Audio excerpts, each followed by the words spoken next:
501. Got it. All right. Well, it's good to be home. Always feels nice to be back with you all.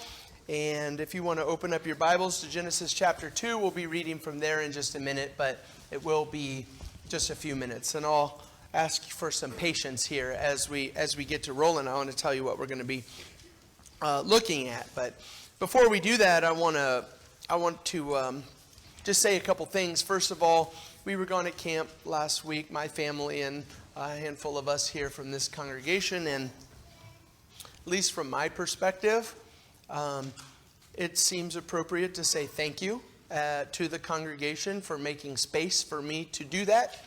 I think that I've never gotten any negative feedback. I think most of you have sent your kids in that direction, and you appreciate the value of it. But if you don't know what we're doing, I'd like to tell you about it, and I think that there is value in it, and you all have some part of that by giving me space to work on that and to do that. So thank you. That's just a thank you to this congregation for that. Another thing is, for those of you who were at camp, especially those who were there last Sunday morning, this is the same lesson I did last Sunday morning. So not sorry. I'm sorry a little bit that you got to hear the same lesson twice, but I'm not sure that we can probably overdo these things. This is one of those things where you all have heard this too. Whenever COVID started in March of 2020, and Adam and I started doing our peace and rest class that we did on Wednesday nights over Facebook Live with everybody, I said at the very start of that, that I had spent January to March of 2020 getting this material ready so that we could do it for camp last year. I wish that last year would not have happened, obviously, but it really worked out that it passed over into a year because the material punched me harder in the gut this last week than it would have last year, I think. And so what I would like to do is just to start out with the why. Even though I talked about some of these things at the time, and I've probably mentioned a lot of these things several times to you all, I want to at least create the setting for why we're doing the things that we're doing. So the thing that started me down this path of saying, let's talk to our kids about God's rest and God's peace was leading up to the beginning of 2020 in the Rockwood School District. We had 5 suicides in 1 year. Some in high school, and a couple of those were in middle school age kids. And it seemed like the news was just really emphasizing a lot of these terrible things, and we experienced it close to home. Whenever I got called out on that chaplain call that one time, I came to services the next day and I told you all about it, and that's the seed. That's the seed for me that said, oh man, we got a problem, and we got to be talking to our kids about some stuff. Well, in June of 2019, this is a headline from Time Magazine. It says the U.S. suicide rates are the highest they've been since World War II. And in that article, there's all kinds of stuff about the increasing rate of not just kids, but Americans in general. There's a chart that shows in the Time Magazine article, there's a chart that starts with World War II, and here we are in the present, and the chart goes like this, and then you get to the last 20 years and it goes like this, and there's like this spike. And the thing that troubles me about it is when you're talking about this conversation, you're talking about the highest level of despair. Like there's a person who has reached the point where they said, there is nothing for me and there's nothing that I can do in this life. And so there's an increase of the highest level of despair. In the Time Magazine article, there is obviously the question, okay, so we see the increase, but why? What is the thing that's leading to this? And the second theory, I think, is worth mentioning. The second theory has to do with social media. This is a quote from that. We know that now it's used in younger ages and more intensively. We also see some new apps that allow more anonymity, which in turn allows more bullying, more kids talking about suicide without their parents knowing. Heavy social media use may also lead to fewer meaningful in-person interactions, which can protect against mental health issues and suicidal behavior if we had friends and friend groups and stable relationships. Instead of computer stuff, these are the healthy things that are going to help us get through hard times. The computer stuff isn't. They encourage unhealthy comparison with other people. I show Lily these apps all the time. Do you ever see these things? They're like advertisements, but it'll show a woman on Instagram or Snapchat with a picture of her face filtered.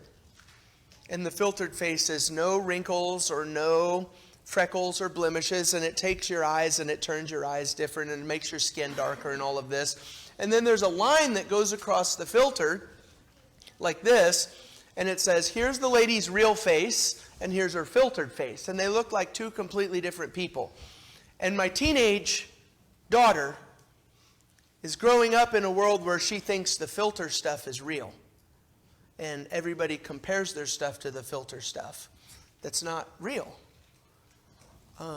It's no wonder, it's no wonder we're all distressed. We're all losers. We're all ugly losers compared to what we see on social media. We all see this stuff and it's like, oh man, what's wrong with me?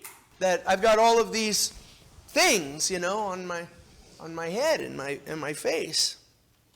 Pornography is wildly out of control. I said to the kids this is not from this lesson. I do nighttime studies with the older kids, and we talk about things for older kids that I can't talk about now because we have families here and younger kids. But I started on Monday night with my older kids and talking about pornography. And I said this to them. If you want to search, so if I want to find something in the internet, I'm going to go to a search website. What are the websites that you go to? Like Google, Yahoo, Bing, DuckDuckGo. That's all I can think of. There's probably more, but that's all I can think of. 4. There's 42 million pornography websites. So I can think of 4 search engine websites. There's 42 million pornography websites. And this is another thing that really tells you what's happening. The pornography industry makes more money than the NFL, and it makes more money than the NBA. I'm not talking about like ticket sales. I'm talking about jerseys, the entire industry. The NFL, the NBA, Major League Baseball combined. Pornography industry makes more money than those 3 things combined. And you see that kind of money involved in something, and you're like, there's something happening right there. So the pornography thing, we're talking about distress, if you're going to, I just assume, most of us have been affected by these things. And we're comparing our lives and our worlds and our behaviors and our relationships to stuff that's not real. This is what I'm talking about. Like if you compare yourself to that, then we're all just ugly losers. Of course you're not going to feel great about yourself. Here's another one, January 2020, from The Economist. America's suicide rate has increased for 13 years in a row. That's despite. More and more people are experiencing the highest levels of despair. That's what led me to this conversation in the first place. Generally speaking, there's more stress and anxiety and depression and all of those kinds of things among our kids. I can see it on the camp spreadsheet when the kids register. The kids register and fill out the medical information. And a couple years ago, here's a handful of kids, and now the spreadsheet is just full of stuff that we communicate with our doctor. We've got these issues and these issues and these. I'm not blaming any of the kids. It's not the kids' fault, but there's clearly, like, in my own anecdotal world, there's clearly an increase in kids who have trouble in their lives, is the point. That's what we're talking about right now. And one of the things I think about all the time in my own house, this is probably true for most of us, I assume, whenever I was a kid in school, I feel really old when I say that at camp. When I was a kid, and the kids just roll their eyes, but it's not that long ago. Not really. Whenever I was a kid in school, my parents said to me things like, you have to try hard in school and you have to do your best because that's what we do. Like, as you do that, you have to try hard, and that's the kind of people that we are. But I would assume that I'm not the only parent who has said to my kids, you can't mess around. Like, your future depends upon this. And from an early age, when they go into middle school, we go and we mess around in elementary school. Who cares? You can color your pictures all day long. We go to middle school and it's like, now we're talking about your future. So I'm talking to a 6th grade kid, and I'm starting to talk to them about their grades, and I'm talking to them about, hey, the cost of college is getting more and more wild, and we're going to have some trouble affording some of these things, and we're going to depend upon you to have some effort and grades. And so look at the burden that I'm dumping on my 6th grade's shoulders and their life. I'm taking this stuff that we talked about to a 6th grader, and I'm saying, your entire life depends upon you working hard right now. And I think that we can all agree that 6th, 7th, 8th, 9th, 10th, these kids are not equipped to deal with that level of burden. There's no wonder, and this is another thing with Becky. She refs volleyball in volleyball season in high school. You don't just get to high school and say, I want to play volleyball anymore. You got to have been playing competitive pay travel volleyball all through middle school if you even want to have a shot of being on the team in high school. And so here, we dump practice, lessons, time, travel. We dump this stuff on our kids, and this is the world that they're living in. And broken homes, we don't even have to talk about that. Like, that's just an accepted part of what we're doing now, the broken homes in our world. Loneliness is a key word that you see over and over again.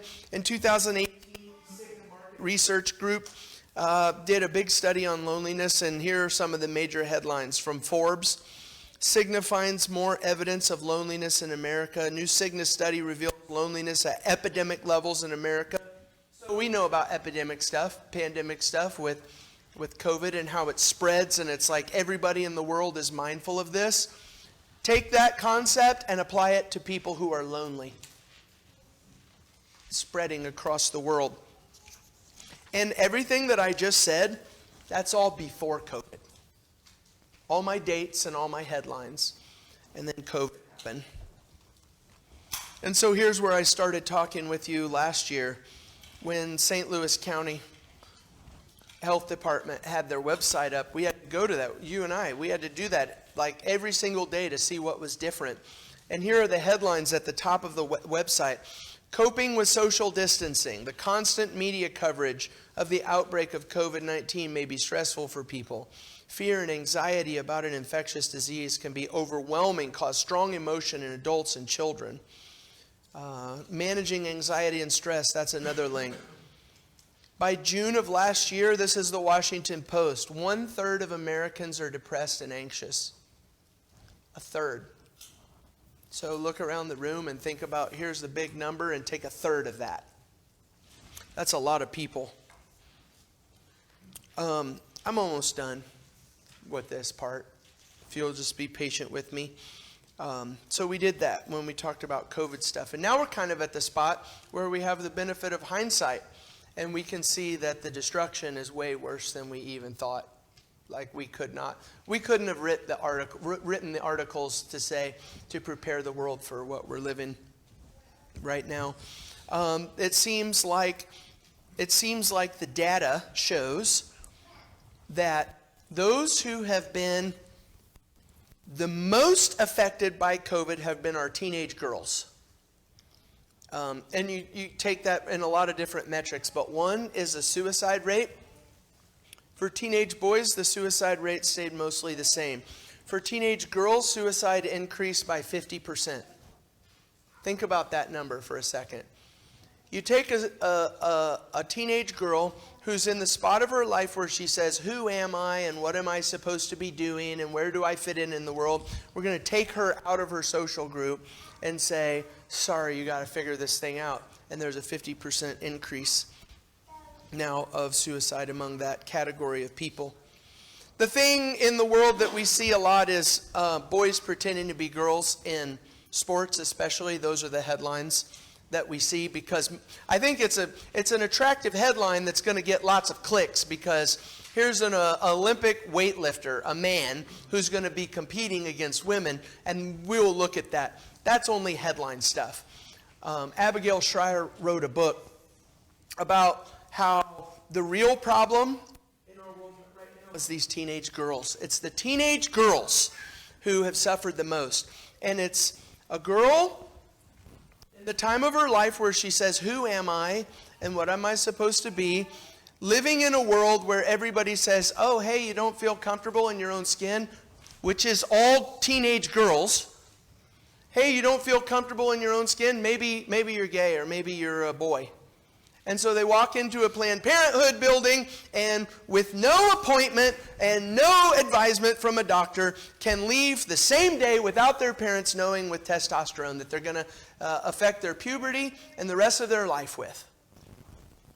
That's the biggest place that's been affected. And I have emphasized this over and over again and have thanked God over and over again on this one. There are a lot of churches that didn't do so well in the last year. We had some kids at camp who left their church family that they had been a part of for decades and just walked away from their home. Imagine this. Imagine that Max just says, hey, thanks for being a part of my family, and just leaves one day. Just walks away from your family. Imagine that. Just walked away from their family because they didn't want to wear a mask. And cool, great. You do what you think you need to do, but then your kids come to camp and cry for an entire week because they don't have any friends and they're spiritually messed up. I don't think we've even begun to process the spiritual fallout that's coming because of this. The world becoming more and more hostile to biblical Christianity. This is practical. This is us. This applies to us. Did you see PayPal last week? PayPal says, we will no longer be offering our financial services to religious groups that teach hate. And we would be categorized in that. And in a minute, we're going to say, we also have the Venmo account, who's owned by PayPal. You can cut our financial services off. I don't know how it'll happen. Maybe somebody will report us.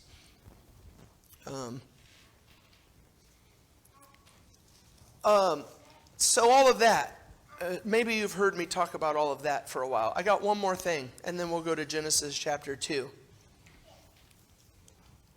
Everything that I just said to you is like numbers and headlines and articles, books that I've read that are, hey, here's what we're living in right now. And I read it and I'm like, yeah, I see that and I feel that. But none of that stuff even compares to the last week that we had, where you get to see the kids and talk to the kids and listen to what they have to say about where they're coming from and what they have to go back to. And all of a sudden, all of the numbers and the headlines and the books becomes a face that you love. And now it's different. And Adam said at the end of last week, he's like, all right, I'm ready. I'm ready to go back and to have God's rest and God's peace and to just live and do what I need to do. And I know that you all don't experience these things, but boy, it's different when you see it and you live it and you experience it firsthand. All of it just to say we're in trouble. Genesis chapter 2 and verse 1. It just so happens that this is where we are in our Genesis text. So this is going to be that Genesis lesson. Thus the heavens and the earth were finished, and all the host of them.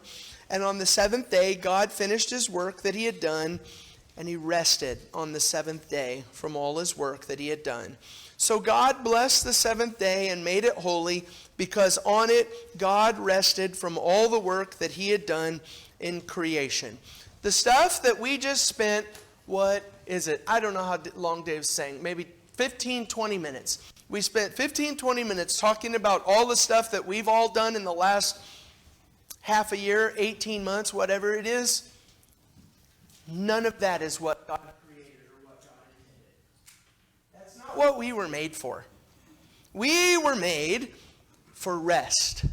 And when I talk about rest, we took, with the classes in the cabins, Monday, Tuesday, Wednesday, Thursday, and with my sermons, Sunday morning, Sunday night, Monday, Tuesday, Wednesday, Thursday, we spent 10 lessons last week talking with kids about God's peace and God's rest, and explaining, when I say God's rest, I'm not talking about lay down and take a nap and rest. I'm talking about the sense that Adam was describing at the end of camp, that you have in your heart and your soul to be able to say, no matter what, I am at rest. I am at peace in the world that's bonkers. God created us for fellowship and for his presence and for rest and for peace and a sense of not living in all of this madness. Look over at Genesis chapter 5 and verses 28 and 29. This is one of my favorite things in the Bible, so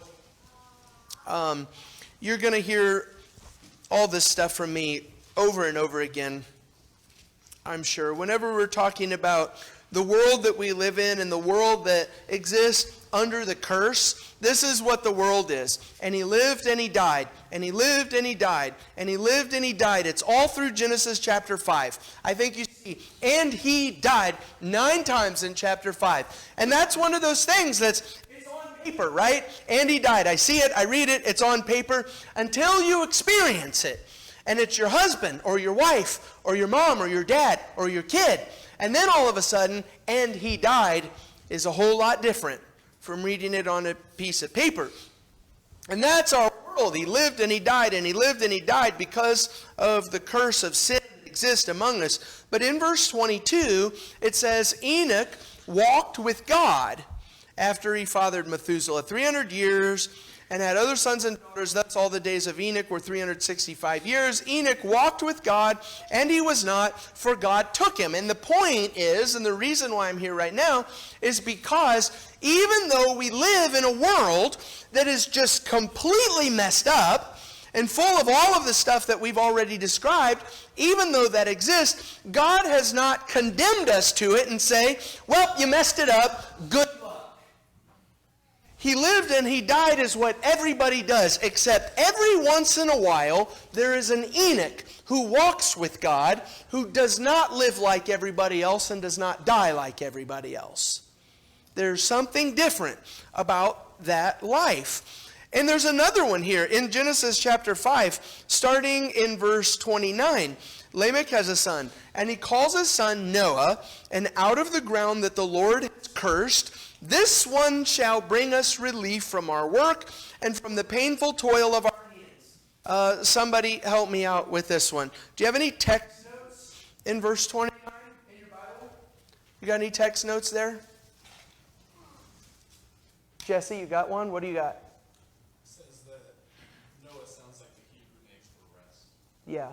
So God says, here is a guy that I'm giving to the world, Noah.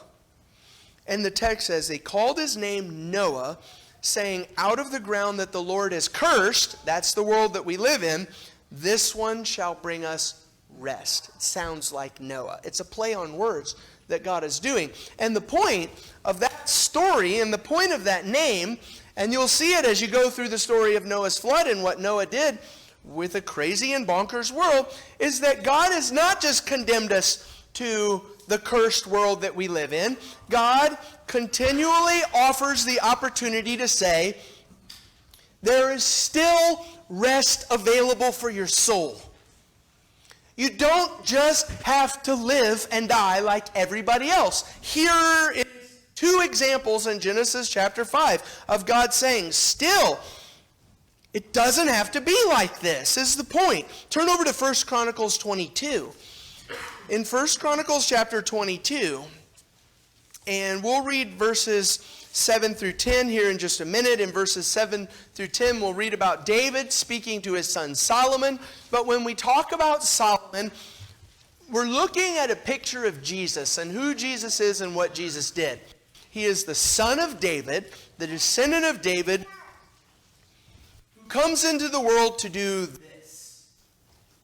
Read it with me. 1 Chronicles 22, starting in verse 7. David said to Solomon, "My son, I had it in my heart to build a house to the name of the Lord my God. But the word of the Lord came to me, saying, you have shed much blood and have waged great wars. You shall not build a house to my name, because you have shed so much blood before me on earth. Behold, a son shall be born to you, who shall be a man of rest. I will give him rest from all his surrounding enemies, for his name shall be Solomon, and I will give peace and quiet to Israel in his days. He shall build a house for my name. He shall be my son, and I will be his father, and I will establish his royal throne in Israel forever." This is the expectation of what Solomon was supposed to be. And it's a prophecy of what Jesus ultimately was. God says, David, you're going to have a descendant who is going to be a man of rest, who's going to come to the world, and he's going to give peace to anyone who will have it. Here it is. You can have this thing that Jesus is offering. Turn over to Matthew chapter 11. He specifically said it. You will know this. Probably there are a handful of you here today who even have it memorized. Matthew chapter 11 and verses 28 through 30 is called the Great Invitation. This is what Jesus said when he was alive to the people when he was alive on earth to the people who were listening. This is what Jesus said then. And Jesus, who is still alive, says it now to you who are here. It's called the Great Invitation because this is the invitation that he offers to you right now, to us. Jesus says these words, and I'll frame it in this. He says these words in suicide rates and social media madness and a world of COVID and consequences and internet nonsense. This is what Jesus says to us. Come to me, all who labor and are heavy laden, and I will give you rest. Take my yoke upon you and learn from me, for I am gentle and lowly in heart, and you will find rest for your souls. For my yoke is easy and my burden is light. Jesus offers these things to our world. He offers rest in a world of hurt. He offers peace in a world of anxiety and stress. He offers hope in a world of despair. He offers fellowship in a world of loneliness. He offers joy and rejoicing in a world of depression. And he offers blessing in a world that is buried under sin's curse.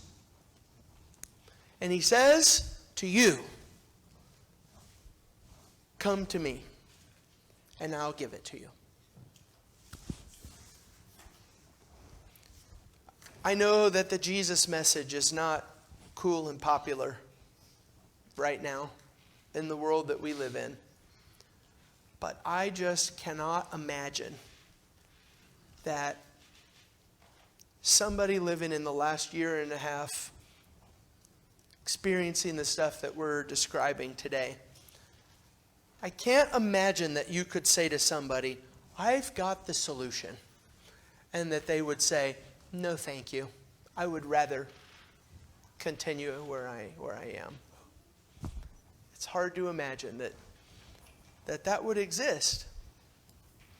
And so there's two things about this lesson. If you want, you can turn in your Bibles to Psalm 4. We're going to read Psalm 4 in just a minute, and then we'll be finished up. But there's two things that I'll leave you with. The first is,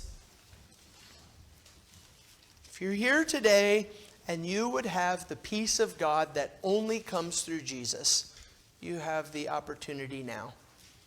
If you believe that Jesus is the Son of God and you're ready to turn away from your sin, hey, not a big deal. That's the thing that created the trouble in the first place. To turn away from that sin and say, I'm not going to do that anymore. Or at least I'm going to try as hard as I can and devote my life to not living like that anymore, not doing that anymore. To believe in Jesus, to come to Him, to turn away from your sin, to confess before this group of witnesses, Jesus is Lord and I am handing my life over to Him right now. And to die to yourself, the self that is covered up with everything that's not rest. To die to that self and to do with it what we do with all dead things. To put it in the grave and bury it in the waters of baptism so that when you come up out of the watery grave to walk in newness of life in rest and peace with God through Jesus. If you're here today and you want that, we'd love to help you with that. I've got one other thing for you though. There's a market in our world for Jesus right now. We have the answer to the problems. And I'll tell you what, the answer is not politics. It's not vote for me and I'll take care of this. The answer is not a meditation app on your iWatch. The answer is Jesus and only Jesus. And you know the answer. We have an opportunity to share it with people that we love the most, our friends and our family in the world. And so, go. Make disciples of all nations. There is work for us to do right now in our homes and in the world that we live in. And so I hope you're ready for that. I don't know why I keep coming back to Psalm chapter 4. But as I read through all of the Psalms and I think about the stuff that we've been talking about, Psalm 4 is the one that just consistently screams to me, here we go. This is our prayer. Verse 1, answer me when I call, O God of my righteousness. You have given me relief when I was in distress. Be gracious to me and hear my prayer. O men, how long shall my honor be turned into shame? How long will you love vain words and seek after lies? This psalm is, how long are we just going to keep doing this? And why would we? Why would we just keep on doing it? Is anybody having a good time in the world and the stuff that we've been talking about? How long will we do this and seek after lies? But know that the Lord has set apart the godly for Himself. The Lord hears when I call to Him. Be angry and do not sin. Ponder in your own hearts on your beds and be silent. Offer right sacrifices and put your trust in the Lord. There are many who say, who will show us some good? Lift up the light of your face upon us, O Lord. There are many in the world saying, where can I find it? You have put more joy in my heart than they have when their grain and wine abound. In peace I will both lie down and sleep. For you alone, O Lord, make me dwell in safety. Becky read a book not too long ago, and she was really excited about it. And she just kept telling me, she'd put the book down and say, listen to what I just read. It was The Hiding Place by Corrie ten Boom. I haven't read it myself, but I think it can be recommended. This is what she says. If you look at the world, you'll be distressed. If you look within, you'll be depressed. And if you look at God, you'll be at rest. That's what we're about. That's what we're doing. If you're here today and you either want to do something about it right now or you want to talk more about it, we want to do that with you. Other than that, get ready to take it to the world because we have work to do. If you want to respond to this invitation, come forward now as together we stand and sing the invitation song.